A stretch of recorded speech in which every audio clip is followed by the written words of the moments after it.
या 3 दिवसापर्यंत 15 तारखेला जन्माष्टमी सुद्धा येत आहे आणि म्हणून जन्माष्टमीच्या दिवशी हा प्रत्येक घरापर्यंत हा उपक्रम गेला पाहिजे आणि त्या तोच तो तुळशीचं झाड त्या वृंदावनामध्ये लागेल प्रत्येक घरी।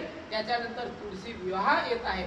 म्हणजे आपल्या संस्कृतीमध्ये तुळशी हे पर्यावरणाचं संरक्षण करणारं झाड असून आपली जी पद्धत आहे संस्कृती आहे त्याच्याशी सुद्धा निगडित आहे। तुळशीचं झाड म्हणजे निसर्गातील एक घटक, परंतु जेव्हा आपण तुळशी विवाह लावतो तेव्हा भगवंताशी त्याचं लग्न लावतो, श्रीकृष्णाशी त्याचं लग्न लावतो आपण।